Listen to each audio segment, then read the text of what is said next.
सबैलाई हार्दिक नमस्कार। सधैँ चाहिँ आज पनि चाणक्य नीतिमा के छ नामक श्रृङ्खलामा यहाँहरू सबैलाई हार्दिक स्वागत छ। आजको 15औं श्रृङ्खलामा चाणक्य नीतिको 15औं अध्यायसँग सम्बन्धित विषयवस्तुका बारेमा संक्षिप्त रूपमा चर्चा गर्ने प्रयास गर्दैछु। र चाणक्य नीतिको 15औं अध्यायमा शार्दूल विग्रहित छन्द, इन्द्रभद्रा छन्द, मालिनी छन्द, श्रगधरा छन्द, स्वागता छन्द, द्रुत विलम्बित छन्द र वसन्त तिलका छन्दका 7वटा छन्दका एक एकवटा श्लोकहरू रहेका छन्। उपजाति छन्दका 3वटा श्लोकहरू छन् भने अनुष्टुप छन्दका 9वटा श्लोकहरू गरी जम्मा जम्मी 19वटा श्लोकहरूमा यो 15औं अध्याय संरचित छ।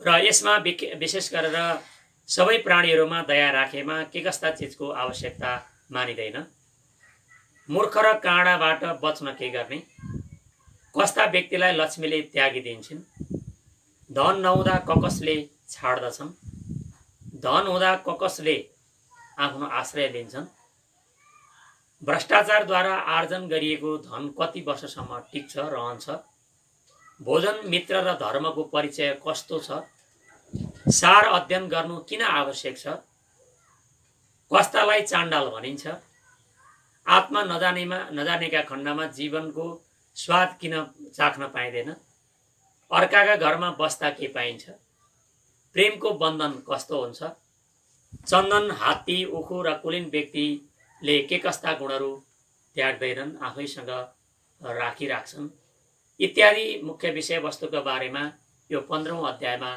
चर्चा गरिएको छ। चाणक्य नीतिको यो 15औं अध्यायको पहिलो श्लोक रहेको छ, यस्य चित्तम द्रवीभूतम कृपया सर्वजन्तुषु तस्य ज्ञानिनं मोक्षेण किम जटा भस्म लेपनै। यस्य चित्तम भनेको जसको चाहिँ मन सर्वजन्तुषु कृपया द्रवीभूतम सम्पूर्ण प्राणीहरूमा कृपया भनेको चाहिँ करुणाद्वारा दयाद्वारा द्रवीभूतम भनेको पग्लिएको छ। सबै प्राणीहरूमा आत्मवत् सर्वभूतेषु सम्पूर्ण आफू जस्तै देखेर आफू समानको आफ्नै परिवारका सदस्यहरू हुन् कि भन्ने अनुभूति गरेर सबै प्राणीहरूमा जसको मन पग्लेको छ कृपाद्वारा करुणाद्वारा, तस्य ज्ञानेन मोक्षेण किम जटा भस्म लेपनै। त्यसको चाहिँ त्यस्ता व्यक्तिका लागि ज्ञानेन भनेको ज्ञानले, मोक्षले अनि जटा भनेको चाहिँ जटा पाल्नाले, भस्म लेपनले भनेको विभूतिहरू चाहिँ खरानी धसेर त्यो धस्नाले चाहिँ उसलाई कुनै चाहिँ केही अर्थ रहँदैन। उसले त्यस्तो नगरे पनि उसले के हुन्छ, उसले चाहिँ मोक्ष प्राप्त गर्न सक्छ। सबै प्राणीहरूप्रति जो चाहिँ कृपाद्वारा करुणाद्वारा जसको चाहिँ मन चाहिँ अत्यन्त पग्लिएको छ त्यस्ताका लागि ज्ञान पनि आवश्यक रहेन, ज्ञान पनि साधन नहुन सक्छ। त्यस्ताका लागि मोक्ष ले पनि त्यसलाई चाहिँ मोक्ष अनि जटाले भस्मलेपन इत्यादिद्वारा भन्दा त्यो चाहिँ द्रवीभूत हुन सक्नु करुणाद्वारा नै सबैभन्दा ठुलो हो भन्ने अर्थ। एवं एकाक्षरम यस्तु गुरु यस शिष्यम प्रबोधयेत् पृथिव्यां नास्ति द्रव्यम यद् दत्त्वा चाण्ड्रेणी भवेत्। एकम एवाक्षरम यस्तु जसले एउटा पनि चाहिँ अक्षर चाहिँ सिकाए गुरुले शिष्यम सिकाएर गुरुले शिष्यलाई प्रबोधयेत् भनेको जगाए, त्यसको लागि पृथिव्याम नास्ति द्रव्यम भनेको त्यसको ऋण तिर्नको लागि गुरु दक्षिणा गुरु ऋण तिर्नको लागि पृथिव्याम नास्ति द्रव्यम भनेको पृथ्वीमा त्यस्तो चाहिँ द्रव्य चाहिँ छैन जसले गुरुको ऋण तिर्न सकियोस्। यद्दत्वा चाण्ड्रेणी भवेत्, जुन दिएर ऋण मुक्त हुन सकियोस्, यो चाहिँ असम्भव छ। अनि एउटा अक्षर पनि दिन सक्ने गुरुलाई गुरु मान्नुपर्छ भन्ने अर्थ। खलानाम कण्टकानाम च द्विविधै वा प्रतिक्रिया उदन उपानद मुखभङ्गो वा दुरतो वा विसर्जन। खलानाम भनेको चाहिँ मूर्खहरू र कण्टकानाम भनेको चाहिँ काँडाहरूका दुईटा नै के हुन्छन्, प्रतिक्रिया हुन्छ। दुष्टहरू र काँडाको चाहिँ प्रतिक्रिया भनेको दुई प्रकारले उनीहरूले गर्छन्। कसरी गर्छन् त? उपानद मुखभङ्गो वा, उपानद भनेको चाहिँ जुत्ताले मुख तोड्नु वा दुरतो वा विसर्जनम, टाढैबाट उनीहरूलाई विसर्जन गरिदिने। दुर्जनलाई चाहिँ टाढैबाट विसर्जन, काँडालाई मूर्खलाई टाढैबाट विसर्जन गरिदिने दुर्जनलाई। अनि जुत्ताको मुख तोड्नु चाहिँ काँडाको चाहिँ के छ, यो प्रतिक्रिया हो। कुचैरिणम दन्तमलोपधारिणम बहुवासिनम निष्ठुरभाषिणम च सृजोदये चास्तमिते शयानम विमुञ्चति श्रीर्यदि चक्रपाणी। कुचैरिणम भनेको चाहिँ अत्यन्त मैलो वस्त्र लगाएका, दन्तमलोपधारिणम भनेको दाँत कहिल्यै नबाज्ने, बहुवासिनम भनेको अत्यन्त धेरै खाने, निष्ठुरभाषिणम भनेको अत्यन्त कठोर बोल्ने, सूर्योदय चास्तमिते शयानम भनेको सूर्यको उदय हुने बेलामा र सूर्य अस्त हुने बेलामा जो सोध्छ त्यस्ता व्यक्तिको विमुञ्चति श्री यदि चक्रपाणी। यदि चक्रपाणी भनेको चाहिँ विष्णु नै भए तापनि लक्ष्मीले त्यस्ता व्यक्तिको चाहिँ धन सम्पत्ति छाडिदिन्छन् भन्ने अर्थ। तिरन्ति मित्राणि धनर्विहीनं दारश्च वृत्याश्च स्वैर जनाच तमचार्थवन्तं पुनराश्रयन्ते हेर्थो यी लोके पुरुषस्य बन्धु। अर्थात् धन सम्पत्ति पनि कहिलेकाहीँ चाहिन्छ। धन सम्पत्ति नै सबैभन्दा ठुलो हुन्छ कुनै बेला, जसले गर्दा धन सम्पत्ति हुँदैन। मित्राणि त्यजन्ति, मित्रहरूले छाड्छन्। धनैर्विहीनम भनेको धनले विहीन भएका व्यक्तिलाई मित्रहरूले छाड्छन्। दाराश्च वृत्याश्च भनेको श्रीमतीले पनि छाडिदिन्छन्, नोकर चाकरले छाड्छन्। स्वीरजना भनेको मित्र बन्धुहरूले छोडिदिन्छन्। तमचार्थमन्तम पुरुषाश्रयन्ति भनेको यदि चाहिँ त्यही व्यक्ति कङ्गाल भएको बेलामा चाहिँ उसलाई छाडिदिन्छन्, तर यदि धनी भयो भने त्यही व्यक्तिलाई फेरि सबैले चाहिँ के गर्छन्, सबै आश्रित हुन खोज्छन्। त्यसै कारणले गर्दा हेर्थो यी लोकी पुरुषस्य बन्धु। त्यस कारणले गर्दा के छ, धन नै यो संसारमा सबैभन्दा ठुलो चाहिँ बन्धु रहेछ भन्ने यो धनको सन्दर्भमा आएको चाहिँ छ। अन्यायो पार्जितम द्रव्यम 10 वर्षाणि तिष्ठति प्राप्ति चैकादशै वर्षे समूलं च विनश्यति। यदि अन्यायद्वारा भ्रष्टाचारद्वारा आर्जन गरिएको धन 10 वर्षसम्म चाहिँ के छ, रहन्छ। प्राप्ति चैकादशै वर्षे यदि 11औं वर्ष प्राप्त भयो भने समूलं च विनश्यति, त्यो मूलै सहित चाहिँ के हुन्छ, विनष्ट हुन्छ।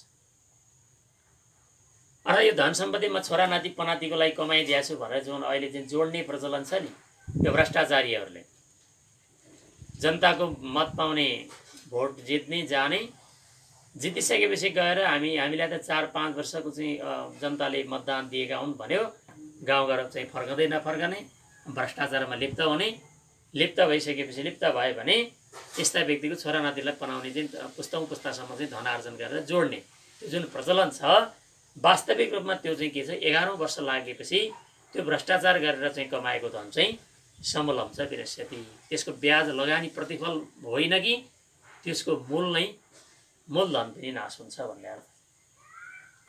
आयुक्तम स्वामिनो युक्तम द्वयम नीचस्य दूषणम अमृतम चाहवे मृत्यु विषम शङ्कर भूषणम। अयोग्य वस्तु पनि समर्थवानलाई योग्य लाग्छ, हुन्छ। नीचलाई योग्य वस्तु पनि त्यो दूषित हुन सक्छ।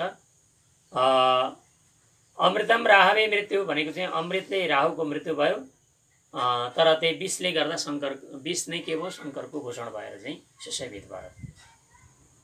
अमृत चाहिँ ले गर्दा राहुको मृत्यु हुने, राहु थियो, राहुको त्यो शिरच्छेदन भएर राहु र केतु भएपछि अमृत खाएको कारणले गर्दा त्यो बाँच्नु पर्ने थियो।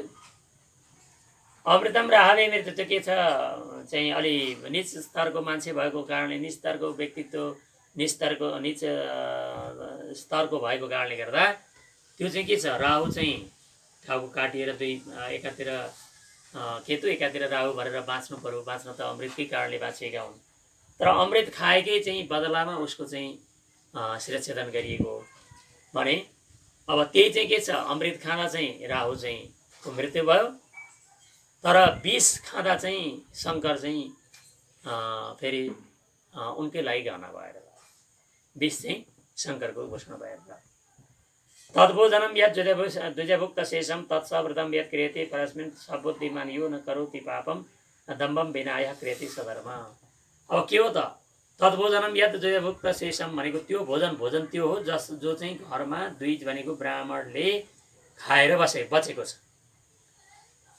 तत्सौहृदम यत् क्रियते परस्मिन् त्यो चाहिँ सौहृदम भनेको स्वैर साथित्व हो, मित्रता हो, जो परस्मिन यत क्रियते सौहृदम भनेको सुहृदता सौहार्द वातावरण एउटा चाहिँ साथीत्वपना चाहिँ जुन परस्परमा चाहिँ साथ दिएर गरिन्छ त्यो चाहिँ के हो सौहृदम भनेको चाहिँ सुहृदको एउटा गुण हो। सबुद्धिमान यो नकरोति पापम भनेको त्यही व्यक्ति बुद्धिमान हो जसले पाप गर्दैन। दम्भम विनाय क्रियते सधर्म जो चाहिँ धर्म गरिन्छ त्यो दम्भ बिना गर्नु पर्यो। मैले यति दान गरेँ उति दान गरेँ यति तीर्थ गरेँ यसो गरेँ उसो गरेँ यति चाहिँ मैले दान दिएर फलानु चाहिँ यहाँनिर चाहिँ यति कोठाको निर्माण भयो धर्मशाला भयो भनेर जुन चाहिँ गरिन्छ नि कीर्तन गरिन्छ त्यो कीर्तन गरिन्छ त्यो गर्ने चाहिँ दम्भ हो। त्यो दम्भ बिना चाहिँ गरिएको चाहिँ के छ दान चाहिँ दम्भ बिना गरिएको धर्म नै वास्तविक धर्म हो। मणि लुठती पादाग्री काच शिरसी धारेते क्रय विक्रय बेलाम काच काचो मणि मणि। अब मणि लुठती पादाग्री मणि भनेको मणि जुन छ पादाग्री भनेको पाउको बिचमा त्यो लुठती त्यो चाहिँ त्यहाँ चाहिँ राखिन्छ र काँच शिरसी मणिलाई चाहिँ त्यहाँ चाहिँ पाउमा राखे पनि काँचलाई चाहिँ शिरमा राखे पनि तर क्रय र विक्रय भनेको चाहिँ किनबेचको बेलामा मणि मणि नै हुन्छ काँच काँच नै हुन्छ। मणिको जुन मूल्य चाहिँ खुट्टामा राखे पनि त्यसको चाहिँ महत्त्व चाहिँ मूल्यवानै हो। अनि काँच भनेको काँच चाहिँ शिरमा राखियो भने पनि त्यसको मणिको तुलनामा चाहिँ काँच चाहिँ अत्यन्त कम हुने भएको हुनाले त्यो हुनाले चाहिँ जहाँ चाहिँ जता धारण गरे तापनि त्यो चाहिँ के छ क्रय र विक्रयको बेलामा चाहिँ मणि मणि नै हुन्छ काँच काँच नै हुन्छ। अनन्त शास्त्रम बहुलाश्च अविद्या अल्पस्सकालो बहुविघ्नता च यस्सार भूतं तदुपासनीयम अंशो यथाचिर विवाह भवन्त्या। शास्त्रहरू यो संसारमा शास्त्रहरू धेरै छन् धेरै विद्याहरू पनि धेरै छन् थोरै काल छ अनि यही कालभित्र पनि धेरै विघ्न बाधाहरू आइपर्छन्। त्यस कारणले गर्दा यस्सार भूतं तदुपासनीयम भनेको जुन सारभूत छ त्यसलाई नै उपासना गर्नुपर्छ। जसरी यथा क्षीर पिबाम्ब मध्यात् भनेको चाहिँ यो जसरी चाहिँ हाँसले पानीको पानी दुधको दुध बनाउँछ त्यस्तै तरिकाले हामीले पनि सारभूतलाई ग्रहण गरेर त्यसलाई उपासना गर्नुपर्छ प्रयोगमा ल्याउनुपर्छ। दुरागतम पति श्रान्तम वृथा च गृहमागतम अनर्चयित्वा यो भुङ्क्ते सबै चाण्डाल उच्यते। दुरागतम पतिम श्रान्तम भनेको चाहिँ टाढाबाट आएकालाई अनि श्रान्तम भनेको बाटो हिँड्दा थाकेकालाई अनि गृहमागतम भनेको घरमा आएकालाई अब नपुजिकन उनीहरूको चाहिँ सोधपुछ नगरिकन उनीहरूको चाहिँ भलाकुसारी नगरिकन उनीहरूलाई सम्मान नगरिकन उनीहरूलाई भोजन नगराइकन यो भुङ्क्ते भनेको जसले खान्छ त्यो चाण्डाल उच्यते भनेको त्यो व्यक्ति चाण्डाल हुन्छ भन्ने आशय चाहिँ। पठन्ति चतुरो वेदान धर्मशास्त्रण्यनेकशः आत्मनं नैव जानाति दर्विपाकर संयथा। चारवटै चाहिँ वेद पढे पनि अनेकौं धर्मशास्त्रहरू पढे पनि जसले आत्मालाई जान्दैन दर्विपाकर संयथा भनेको चाहिँ डाडुले चाहिँ के गर्छ तरकारीहरू सब्जीहरू चलाउँछ तर त्यसले चाहिँ जसरी चाख्न सक्दैन त्यो मान्छेले चाख्ने हो। त्यस्तै धेरै वेद पढे तापनि धर्मशास्त्रहरू धेरै पढे तापनि अनि आफूलाई चाहिँ चतुर ठान्ने व्यक्तिहरू व्यवहारमा यदि चाहिँ त्यो ज्ञानलाई ल्याउन सकेका छैनन् भने दर्विपाकर संयथा भनेको चाहिँ डाडुले तरकारी सब्जीहरू चलाए जस्तै त्यसको निरर्थक हुनेछ भन्ने आशय। धन्या द्विजमया नौका विपरीता महारणवी तरन्त्यधुगताः सर्वे उपरिस्ताः पतन्त्यधः। ब्राह्मण रूपी डुङ्गा प्रशंसा गर्न योग्य छ। भवारणवी भनेको संसार रूपी समुद्रमा यसको ऋद्धित चाहिँ के छ उल्टो छ। यसमा नि यस मुनि बस्ने मानिस अर्थात् ब्रह्माजीसँग जो नम्र रहन्छ त्यो पार लाग्छ जो नम्र हुँदैन त्यो नरकमा भोग्नुपर्छ त्यो नरकमा जानुपर्छ। अमृतमृत निदान जाग्रतो व्यौषधीनाम् अमृतमय शरीरः कान्तियुक्तो विचन्द्र भवति विगत रश्मिर्मण्डलं प्राय भानु परसदन निविष्ट को लघुत्तम याति। अमृतो घर औषधिका अधिपति तथा अमृतमय शरीरमा भएका कान्तियुक्त चन्द्रमा पनि सूर्यमण्डलमा गएपछि के हुन्छन् उनीहरू निस्तेज हुन्छन्। जसरी अर्काको घरमा बसेर कसले लघुता पाउँदैन, अर्थात् जसले पनि लघुता पाउँछ। अर्काका घरमा चाहिँ भाडामा बस्ने वा अर्काका घरमा पाहुना भएर जानुमा जस्तो पीडा हुन्छ त्यो चाहिँ पीडा चाहिँ त्यसले गर्दा के छ, मान्छे चाहिँ को लघुत्तम भनेको चाहिँ लघुताभास कसले नगर्ला, अर्थात् जसले पनि गर्छ भन्ने अर्थ। अलिरेयम नलिनी दलमध्यग कमलिनी मकरन्दमिदामदालस विधिवशात् परदेशमुपागत कुटज पुष्परसम्भव मन्यते। यो भवरा कमलिनीको पातको मध्यमा कमलिनीको रसले अल्छी भइरहन्थ्यो। अब दैववश परदेशमा आएर अगस्तीका फुलको रसमा पनि यो के छ, मस्तै छ भन्ने अर्थ। बटुवासँग सम्बन्ध। पिता क्रुद्धेन चरणतल हतो वल्लभो इनरुषा दावाल्याद्रीर प्रवर्यै स्ववदन विवरी धार्यति वैरणीया गेहं विच्छेदयन्ति प्रतिदिवस मम कान्त पूजा निमित्तं तस्मात् खिन्न सदैव द्विजकुलनी निलयं नाथयुक्तं त्यजामि।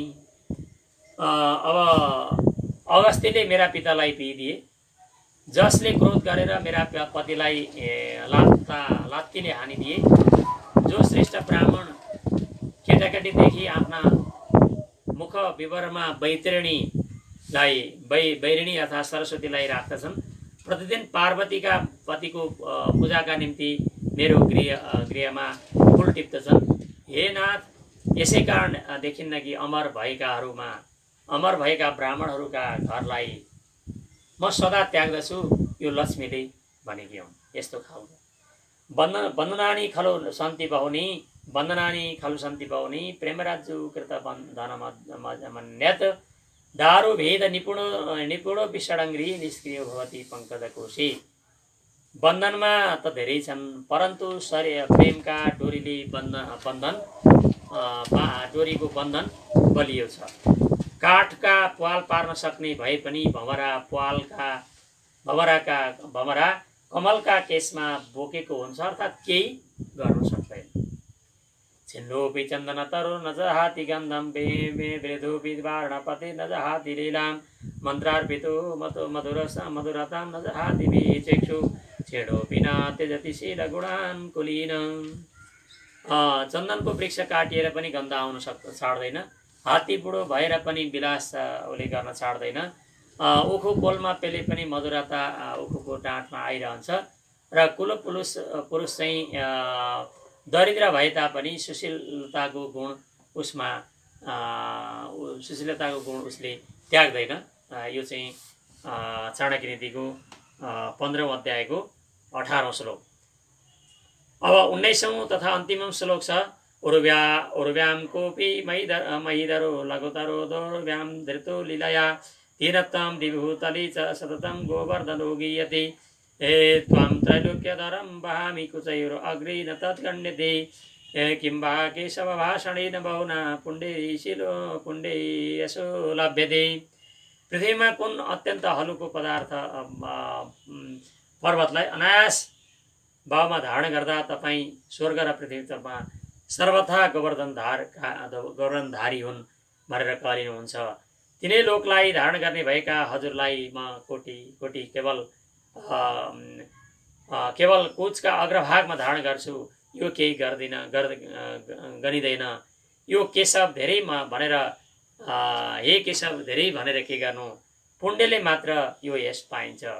किम्बा केशवी न भाषणी न बहुना पुण्डेर यसो लभ्यते। पुण्य कर्मद्वारा नै यस भनेको कृति पाइन्छ। यो चाणक्य नीतिको 15औं अध्याय यति नै रह्यो। यो हेरेर यहाँहरूको मनमा जस्ता प्रतिक्रियाहरू व्यक्त भएका छन् तिनलाई युट्युबको कमेन्ट बक्समा कमेन्ट गरिदिनु न। सबैमा हार्दिक अनुरोध गर्दै बिदा चाहन्छु। धन्यवाद।